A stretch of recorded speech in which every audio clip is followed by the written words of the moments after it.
शून्य शोधिले नाही जेने, काय विवरण केले तेने.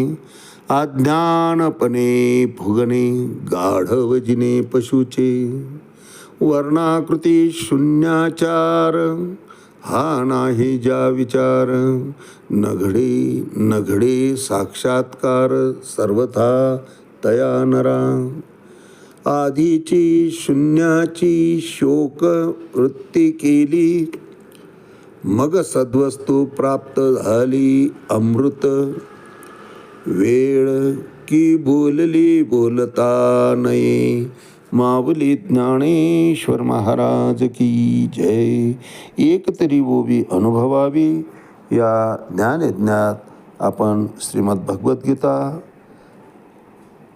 अध्याय 8 त्यातला श्लोक क्रमांक 11 आणि माऊलींनी यावर ज्ञानेश्वरीमध्ये 111 क्रमांकाच्या ओळीनं केलेलं भाष्य, याचं आज आपण चिंतन करणार आहोत.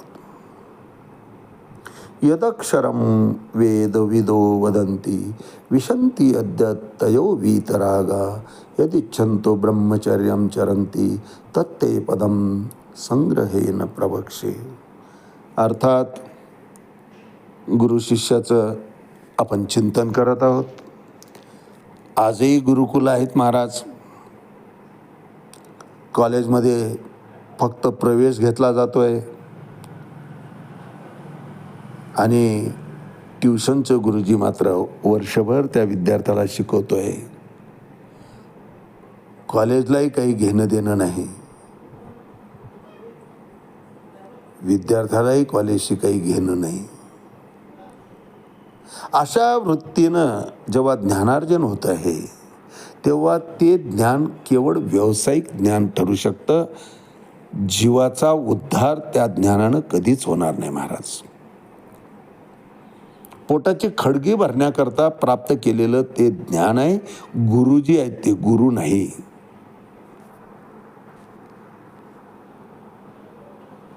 गुरुकुलामध्ये पूर्वी पूर्ण घराचा त्याग करून विद्यार्जनाकरता गुरुच्या गृही जावं लागतं. आज गुरु गृही येतोय महाराज. श्रीमंताच्या मुलांचं जर पाहिलं तर एक्सपर्टमधले एक्सपर्ट जे टीचर आहेत, आउट ऑफ मार्क घेऊन देणारे, ते त्या एकट्या पाल्याला शिकवण्याकरता त्या बंगल्यामध्ये येतात. तो मुलगा शिकण्याच्या मूडमध्ये नसतो. मायबाप मात्र त्याने खूप शिकावं असं वाटतं. पैशाच्या जोरावर त्या गुरुजीला घरी बोलवतात महाराज. आणि परिस्थितीनुरूप आजचा गुरुजी हा सुद्धा द्रोणाचार्य होऊन गेलेला आहे. हो, या पृथ्वी तलावरचा पहिला गुरु कोण असेल, शिक्षक कोण असेल, पहिला शिक्षक तर द्रोणाचार्य आहेत महाराज. कारण द्रोणाचार्यांच्या पर्यंत जी काही परंपरा होती ती निस्पृहपणे होती. आता वारकरी संप्रदायामध्ये जोग महाराज संस्थांचं जे शिक्षण आहे, शिकवणाऱ्या महाराजाला म्हणजे त्या प्राध्यापकालाही पगार नाही आणि शिष्यांना फी नाही. माधुकरी मागून ज्ञानाचे धडे घ्यावं का उच्च प्रतीचे कीर्तनकार होणार नाहीत महाराज.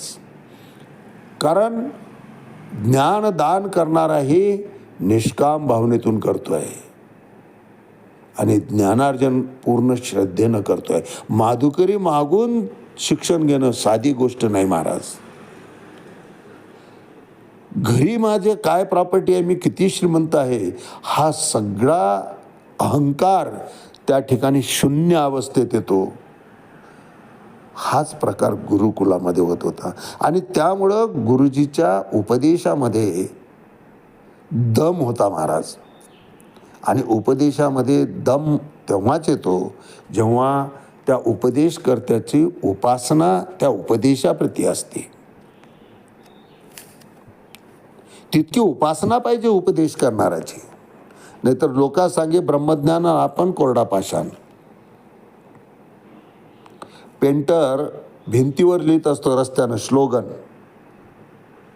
आरोग्य संपदाच्या नावाखाली की smoking is injurious to health.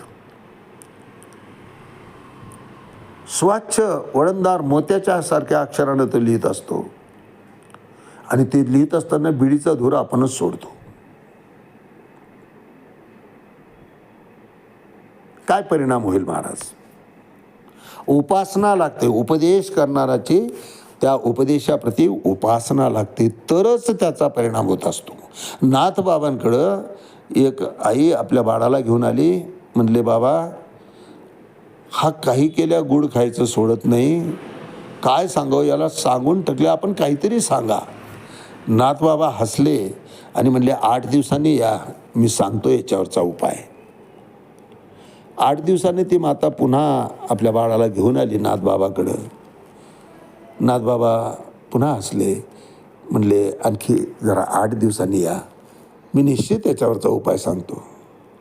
Namo Namo करता 4-5 फेऱ्या त्या मातेच्या झाल्या आणि 5व्या फेरीमध्ये 6व्या फेरीमध्ये नाथबाबा सांगतात बाळाला, पाठीवर हात फिरवून, बाळा गुळ खाणं चांगलं नाही. ती आई म्हणणारी म्हणते, बाबा एवढा जर उपदेश करायचा होता तर पहिल्या वेळेस तुम्ही का सांगितलं नाही?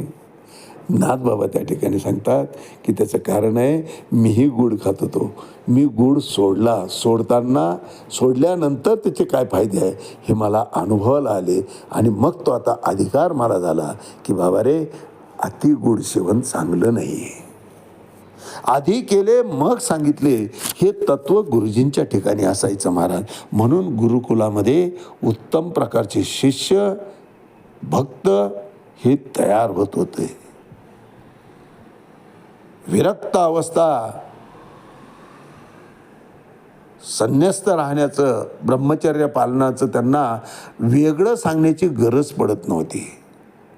प्रापंचिक जीवनामध्ये सुद्धा सर्व व्यवहार त्यांचे मर्यादित असत होते महाराज. त्याचा परिणाम त्याच होत होता. आणि एकदा कुटुंबाचं कर्तव्य संपलेत, सगळ्या गोष्टींना न्याय दिला, ज्या कुळामध्ये जन्म घेतला त्या कुळाकरता काही कार्य केलं, ज्या घराण्यामध्ये घेतला त्या घराण्याचं नाव रोशन होईल असं काहीतरी काम केलं, ज्या घरात जन्म घेतला तिथल्या भावंडांना मदतीचं व्रत पार पाडलं, ज्या मायबापांच्या पोटी जन्म घेतला त्यांची सेवा घडली, जिच्याबरोबर विवाह झाला, तिच्या सगळ्या गरजा पुरवल्या आणि जे जन्माला घातले त्यांचं संगोपन करून त्यांना चांगल्या मार्गाला स्वतःच्या पायावर उभं करून दिलं, कृतकृत्य झालो, असा तृप्तीचा ढेकर देऊन आपल्या प्रापंचिक जीवनातून पुन्हा संन्यासस्थ होण्याकडं अशा या गुरुकुलातून आलेल्या शिष्यांचा कल असायचा महाराज. म्हणून मग मी जे बोलून गेलो की जोग महाराजांच्या संस्थेतून कीर्तनकार जो तयार झाला तो पाकिटाच्या वजनाकडे कधीच पाहणार नाही महाराज. त्याला ती इच्छाच होणार नाही. पाकिटाचं वजन पाहून तो सेवा कधी करणार नाही. कारण समर्पित आयुष्य जगण्याचं अमृत कडू त्यांना पाजलेलं असतं, अमृताचा डोस त्यांना दिलेला असतो महाराज. आणि त्यामुळं एक आदर्श समाज घडवण्याकडं, समाजाची वाटचाल चांगल्या मार्गाकडे नेण्याकडे त्यांची सतत धडपड असते. म्हणून मंत्रोच्चार, ब्रह्मचर्य, सात्विक विचार आणि शेवटी संन्यस्त वृत्ती हे पैलू जोपासल्याशिवाय अध्यात्मातलं अध्यात्मात जीव कधीच प्रगत होऊ शकत नाही. हे आवश्यक आहे. यावर भाष्य करताना माऊली 8वा अध्याय ज्ञानेश्वरी 111 क्रमांकाचे म्हणतात, तरी मना या बाहेरीलीकडे यावयाची साविया सर्व सवे मोडे, हे हृदयाची या डोही बुडे तैशे की जे देवा. अगोदर काय कर, या विषयाच्या बाहेर मला घेऊन जा. जी स्वाभाविक वृत्ती आहे इंद्रियांची विषयाकडे जाण्याची, त्याच्याकडून त्यापासून तुम्हाला परावृत्त करून दे. आणि तुझ्या ठिकाणी मी सतत रत राहील, अशा प्रकारचं काहीतरी सांग.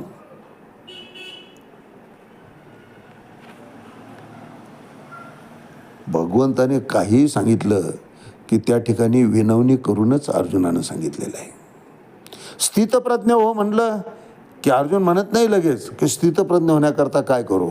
अर्जुन मवाड भाषेत विचारतो, स्थितप्रज्ञस्य का भाषा समाधिस्तस्य उच्यते स्थितधी किं प्रभाषेत किमासीत व्रजेत किम.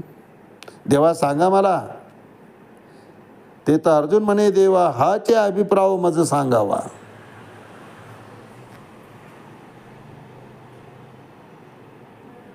सूर्याला तू उपदेश केला ना, मग तो ऐकी जे बहुता काळाचा आणि तू तर श्रीकृष्ण सापेचा म्हणून काय ये मातूचा विसंवादू.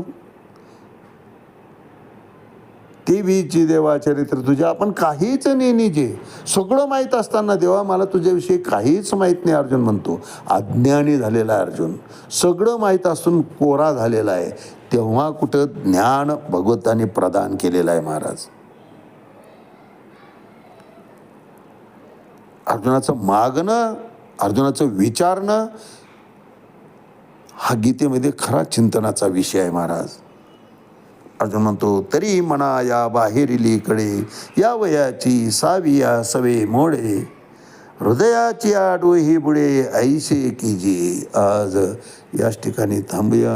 रामकृष्ण हरी पुंडलिक वरदा हरी विठ्ठल श्री ज्ञानदेव तुकाराम पंढरीनाथ भगवान की जय. माऊली ज्ञानेश्वर महाराज की जय. जगद्गुरु तुकाराम महाराज की जय. शांती ब्रह्म एकनाथ महाराज की जय.